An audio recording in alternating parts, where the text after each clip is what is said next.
कशिश को पता हीन हीन चला कब मोबाइल फोन देखते हुए अपना मोबाइल फोन हाथ में पकड़े हुए ही वो सो गई थी। और अगली सुबह मोबाइल फोन रिंग होने की आवाज से उसकी आंख खुली। आंखें मलते हुए कशिश इधर उधर अपना फोन ढूंढने लगी, जो कि उसे अपने आगे बेड पर ही रखा हुआ मिल गया। कशिश ने नींद में ही फोन रिसीवर करके अपने कान से लगा लिया। उसने स्क्रीन पर नाम और नंबर भी नहीं देखा, और फोन अपने कान पर रखते हुए उसने नींद से भरी हुई आवाज में कहा, हेलो, कौन है? फोन के दूसरी तरफ से आवाज आई, कशिश बेटा, मैं मम्मी बोल रही हूँ और तू अब तक सो रही है। क्या वहां पर सब नाराज हो जाएंगे? जल्दी उठना सीख ले। अब वह तेरा ससुराल है और तुझे कॉलेज भी नहीं जाना। क्या मुझे तो लगा तू कॉलेज के लिए निकल गई होगी, इसलिए मैंने कॉल किया था।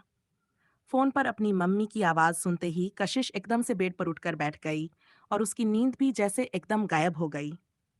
उसने कहा, नहीं मम्मी, मैं सो नहीं रही हूँ। मैंने कब कहा मैं सो रही हूँ?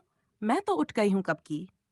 कशिश अपनी मम्मी से सुबह सुबह डांट नहीं सुनना चाहती थी, इसीलिए उसने झूठ बोलते हुए कहा। तो दूसरी तरफ से उसकी माँ की आवाज आई, बस कर कशिश, तू मुझसे तो झूठ मत बोल। आखिर मैं तेरी माँ हूँ, तेरा झूठ मैं एन मिनट में पकड़ लूंगी। इसलिए अब जल्दी से उठ जाओ और जाकर तैयार हो। और जो कुछ नाश्ता बनाना आता है कम से कम अपने और दामाद जी के लिए तो बना लेना। अच्छा लगेगा क्या शादी के बाद अभी भी वह अपनी माँ के हाथ का बनाया हुआ नाश्ता करेंगे? अपनी मम्मी की ये बात सुनते ही कशिश ने कहा, क्यों, उनकी माँ के हाथ का बनाया हुआ पहले खाते थे, अभी भी खा लेंगे तो क्या हो जाएगा? वैसे भी मैं भी उनका ही बनाया हुआ खाती हूँ। मुझे कुछ इतना खास बनाना नहीं आता, बस मैं ऑमलेट और सैंडविच बना सकती हूँ। उसके अलावा कॉफी और जूस ये सब मंगवा दूंगी। पता नहीं किसी को पसंद आए या फिर नहीं, यहाँ पर तो सबका टेस्ट डिफरेंट। कशिश ने भी शिकायत करते हुए कहा। तो उसकी माँ ने कहा, ठीक है बेटा, तू कुछ दिनों के लिए घर पर आ जा। मैं तुझे थोड़ी बहुत खाने की चीजें सिखा दूंगी। नहीं तो वहां सब लोग तुझ पर गुस्सा करेंगे तो अच्छा लगेगा क्या? कशिश की माँ ने बहुत ही आराम से कहा। तो कशिश ने अपने मन में कहा, अभी क्या सब बड़े खुश रहते हैं मुझसे, और वैसे भी मुझे नहीं लगता कि कभी भी खुश होंगे मुझसे। यह बात वह अपने मन में बोल रही थी तो एकदम ही चुप हो गई। तभी उसकी माँ ने कहा, क्या हुआ कशिश बेटा, आवाज नहीं आ रही? क्या हुआ? कशिश ने कहा, नहीं माँ, और कुछ बात है क्या? यह सब तो बाद में देखेंगे, अभी मुझे नहाने जाना है। कोई जरूरी बात है क्या? कशिश ने पूछा तो उसकी माँ ने कहा, नहीं, बस तेरी हाल चाल लेने के लिए ही फोन करती हूँ। तू भी फोन कर लिया कर जब भी मन करे। उनकी इस बात पर कशिश ने हामी भरी, और फिर कुछ देर अपनी माँ से बात करने के बाद वह नहाने के लिए चली गई। बात करते हुए उसने कपड़े और बाकी सामान निकाल लिया था, लेकिन विराज उसे कमरे में कहीं भी नजर नहीं आया।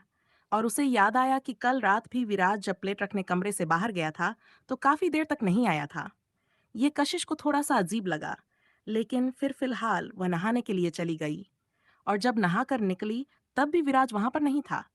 कशिश ने साइड में देखा तो विराज का कॉलेज बैग, बाकी सारा सामान, और यहाँ तक उसका मोबाइल फोन भी कमरे में ही था। सिर्फ वही गायब थे। तो कशिश चुपचाप से बाहर निकली। उसके कमरे के साइड में ही एक छोटा सा कमरा था, जो कि विराज का स्टडी रूम था, जहां वह अपने लेक्चर से रिलेटेड सारी बुक्स और बाकी सारा सामान रखता था। उसके कॉलेज का भी काफी सारा सामान वहां पर रहता था, जो कि वह कभी कॉलेज लेकर जाता था या कॉलेज से घर पर ले आता था, जब भी उसे काम होता था। तो कशिश ने देखा कि उस कमरे का दरवाजा खुला हुआ है, तो वह सीधा उसी ओर बढ़ गई।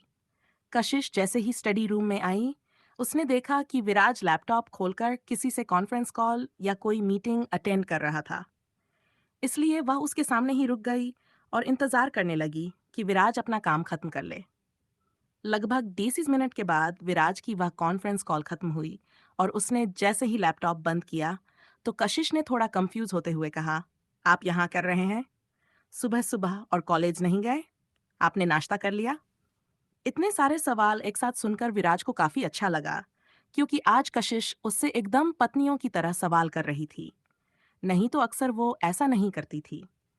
इसलिए लैपटॉप बंद करके विराज भी कुर्सी से उठकर कशिश की तरफ आते हुए उसने कहा, नहीं, मैंने अभी तक नाश्ता नहीं किया, साथ में नाश्ता करेंगे, चलो। कशिश ने साइड में लगी हुई वॉल क्लॉक में टाइम देखा और कहा, और आपका कॉलेज? मेरी तो छुट्टी है कल्चरल प्रोग्राम की वजह से, लेकिन आपको तो जाना होगा। कशिश ने पूछा तो विराज ने कहा, नहीं, मेरी भी छुट्टी है, क्योंकि आज कोई क्लासेस ही नहीं लगी, तो फिर मैं क्या करूँगा? और वो कल्चरल प्रोग्राम में जैसे तुम्हें इंटरेस्ट नहीं है, वैसे ही मुझे भी कुछ खास इंटरेस्ट नहीं है, इसलिए मैंने मना कर दिया।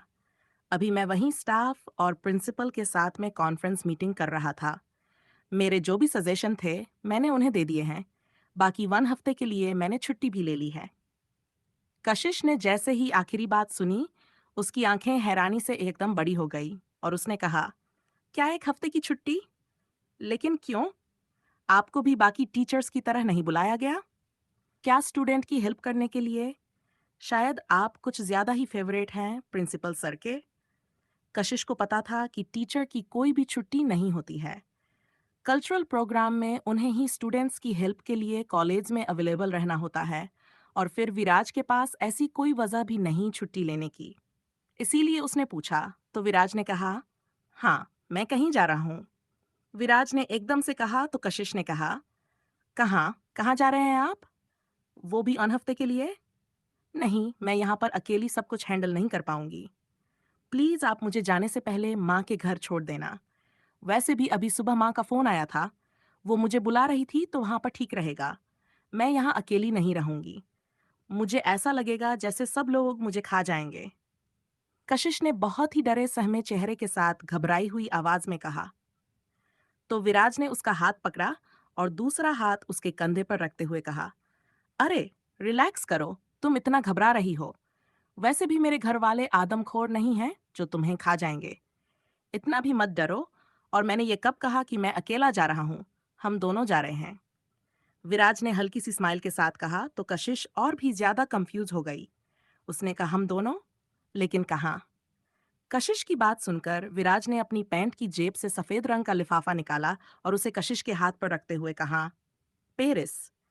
कशिश को तो उसकी बात पर यकीन ही नहीं हुआ और उसने तुरंत ही वो लिफाफा खोलकर देखा तो उसमें टिकट और गिफ्ट नोट रखा हुआ था। वो बड़ा लिफाफा था। कशिश ने कंफर्म किया और फिर विराज की तरफ देखते हुए कंफर्मेशन के लिए दोबारा से पूछा, रियली? आप मजाक तो नहीं कर रहे हैं ना? हम सच में जा रहे हैं पेरिस? फाइनली? कशिश ने खुशी और एक्साइटमेंट के मिले जुले भाव के साथ पूछा तो विराज ने कहा, हाँ, हम जा रहे हैं। मुझे लगता है शायद भगवान भी यही चाहते हैं। इसीलिए कल्चरल प्रोग्राम अभी के लिए शुरू हो गया और हम दोनों ही इसमें फ्री हैं, तो फिर क्यों ना फ्री टाइम का अच्छे से यूज किया जाए। हमारे पास फ्री टिकट भी अवेलेबल है, तो मुझे नहीं लगता मुझे ये इतना अच्छा मौका छोड़ना चाहिए। इतना बोलते हुए विराज अपना चेहरा कशिश के चेहरे के एकदम नजदीक लेकर आया तो कशिश एकदम ही शर्मा गई और दूसरी तरफ देखने लगी। लेकिन विराज ने उसके गाल पर हाथ रखकर दोबारा से उसका चेहरा अपनी तरफ किया और कहा, तो बताओ, रेडी हो अपने हनीमून के लिए? इतना बोलकर विराज ने उसकी आंखों में देखा और अपनी नाक से उसकी नाक टच की। कशिश ने हाँ में अपना सिर हिलाया और खुश होकर एकदम से विराज के गले लग गई और उसने कहा, थैंक यू सो मच विराज। आपको नहीं पता आपने मेरी कितनी बड़ी विश पूरी की है। मैंने बिल्कुल उम्मीद छोड़ दी थी। आपने मुझे बहुत ही अच्छा सरप्राइज दिया है। मेरी तो सुबह अच्छी हो गई, नहीं, पूरा दिन ही अच्छा हो गया मेरा तो सिर्फ आपकी वजह से। थैंक यू सो मच राज। इतना बोलते बोलते वो एकदम से रुक गई और उसकी बातों के एक्साइटमेंट में विराज ने भी इतना ध्यान नहीं दिया और उसने कहा, इतना थैंक यू बोलने की जरूरत नहीं है। मैं भी तो जा रहा हूँ अपनी वाइफ के साथ और वहां पर जाकर मुझे भी तो बहुत कुछ मिलेगा। आखिर हनीमून है।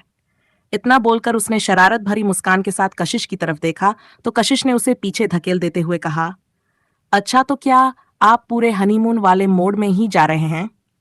मैं तो घूमने का सोच रही थी, लेकिन आप शायद कुछ और ही सोच रहे हैं। ऐसा कुछ भी नहीं होने वाला। कशिश ने जैसे ही ये कहा तो विराज ने उसकी आंखों में देखकर पूछा, क्यों? ऐसा क्यों नहीं हो सकता? हम हस्बैंड वाइफ हैं और शादी के बाद हनीमून ट्रिप पर जा रहे हैं, तो क्या वहां पर भी मुझसे दूर रहोगी? वैसे तुम मुझसे दूर रह भी नहीं पाती हो। कशिश जो अभी उसके गले से लगकर खड़ी थी, विराज ने उसकी कमर के इर्द गिर्द अपने हाथों को और ज्यादा कसकर लपेटते हुए कहा, तो कशिश ने शर्मा कर दोबारा से अपना सिर उसके सीने में छुपा लिया और आगे कुछ भी नहीं कहा, क्योंकि वह इस टॉपिक को और खींचना नहीं चाहती थी। फिलहाल वह दोनों पेरिस जा रहे थे। यही कशिश के लिए बहुत बड़ी बात थी और वो बहुत खुश थी। कुछ देर बाद वह दोनों एक साथ ब्रेकफास्ट के लिए गए और फिर फैमिली के साथ ब्रेकफास्ट करने के बाद वह दोनों वापस अपने रूम में आ गए और रूम में आते ही कशिश ने तुरंत ही अपना सूटकेस उठाया जिसमें उसके कपड़े आए थे। उसके मायके से और विराज ने भी एक दूसरा बड़ा सा सूटकेस निकाला और दोनों को बेड पर रखकर खोलते हुए कहा, चलो फिर पैकिंग शुरू करो, हमारी फ्लाइट कल दोपहर की है। इसके लिए हमें सुबह ही घर से निकलना होगा तो हमारे पास ज्यादा टाइम नहीं है। कशिश ने तो पहले ही टिकट पर डेट, टाइम सब कुछ देख लिया था और उसे याद भी हो गया था, इसलिए विराज को उसे बताने की जरूरत नहीं थी। लेकिन फिर भी वह काफी एक्साइटेड थी, तो उसने जल्दी से अपने सारे कपड़े निकाले और उन्हें ध्यान से देखने लगी। उसके पास बहुत ज्यादा कपड़े नहीं थे। वह अपने नॉर्मल कपड़े घर वाले लेकर आई थी। उसके सारे कपड़े तो अभी भी घर से यहाँ पर नहीं आए थे, इसलिए उसका चेहरा उतर गया और उसने कहा, मेरे तो सारे अच्छे ड्रेस अभी भी घर पर हैं। मम्मी ने सब कुछ नहीं भिजवाया। उन्होंने बोला था बाकी सामान वह भैया से इस संडे भिजवाने वाली है, तो अब क्या करूं मैं। इतना बोलते हुए वह वापस बेड बैठ गई तो विराज ने कहा, अरे तो जो है उनमें से ही रख लो और बाकी कुछ पसंद हो तो ऑनलाइन ऑर्डर कर लो। विराज की ये बात सुनते ही कशिश ने कहा, हाँ ऑर्डर तो कर लूंगी मैं, लेकिन वह आएगा ना एक हफ्ते बाद, जब तक हम पेरिस से वापस भी आ जाएंगे तो वहां ट्रिप पर क्या पहनूंगी। देखिए ना, मेरे पास एक भी अच्छे कपड़े नहीं है, आप अपने ही पैक कर लीजिए। मुझे तो लगता है इन्हीं दूस छारा कपड़ों में पूरी ट्रिप निकालनी होगी। उसने अपने डूस और फैंसी टॉप और ड्रेसेस उठाकर देखते हुए कहा। उसे ऐसा करते देखकर विराज उसकी तरफ देखकर स्माइल कर रहा था। वह ऐसा करते हुए बहुत ही प्यारी क्यूट सी बच्ची लग रही थी। तभी विराज ने उसका हाथ पकड़कर उसे अपने नजदीक खींचा और उसे अपने पैर पर अपनी गोद में बिठाते हुए कहा, देखो तुम्हारा ये क्यूट पाउट तो मुझे बहुत ही प्यारा लगता है, लेकिन अभी फिलहाल अगर तुम्हें कपड़े चाहिए तो फिर चलो हम शॉपिंग पर चलते हैं, क्योंकि ज्यादा टाइम नहीं है। तुम्हें जो भी पसंद आए तो ले लेना। तुम्हारे घर जाने से तो बेहतर ही होगा। घर जाएंगे तो काफी टाइम लगेगा और फिर सबको बताना होगा हमारी ट्रिप के बारे में, सामने से तो काफी एम्बैरेसिंग भी हो जाएगा, तुम्हारे लिए भी और मेरे लिए भी। विराज की बात कशिश को भी समझ आई और उसने कहा, ठीक है फिर चलिए शॉपिंग पर, मैं तो वैसे भी रेडी हूं। कशिश ने अपने कपड़ों की तरफ देखते हुए कहा और विराज भी लगभग रेडी था, तो उसने बस कार की चाबियां उठाई और वह दोनों शॉपिंग के लिए निकल गए। वह दोनों एक साथ ही घर से निकले तो घर वालों में से किसी ने भी कुछ नहीं पूछा और ना ही कुछ कहा। लेकिन इस तरह विराज और कशिश को ज्यादा टाइम साथ में स्पेंड करते देखकर विराज की माँ और चाची दोनों को ही अच्छा तो बिल्कुल भी नहीं लग रहा था और विराज की माँ को ऐसा लग रहा था कि चमे विराज अब उनका बेटा नहीं, वह बस एक पति बन चुका है, पूरी तरह से अपनी पत्नी के आगे पीछे घूमता रहता है। उन लोगों को अभी तक उनकी प्यारी ट्रिप के बारे में कोई भी आइडिया नहीं था, क्योंकि विराज ने जानबूझकर किसी को कुछ भी नहीं बताया था। उसे पता था अगर वह पहले से बता देगा तो फिर कोई ना कोई हंगामा खड़ा हो जाएगा, जिसकी वजह से उनकी ट्रिप कैंसिल हो सकती है। और वह अब खुद भी जाने के लिए काफी एक्साइटेड था और अब वह कशिश को भी डिसअपॉइंट नहीं करना चाहता था, इसलिए उसने सोचा था कि वह सुबह ही सबको सरप्राइज देगा। फिर चाहे सबका जैसा भी रिएक्शन हो, वह दोनों तो जाएंगे ही, क्योंकि अब विराज ने भी पूरा मन बना लिया था और वह भी कशिश के साथ अपने रिश्ते को एक मौका देना चाहता था, वो भी पूरी ईमानदारी से।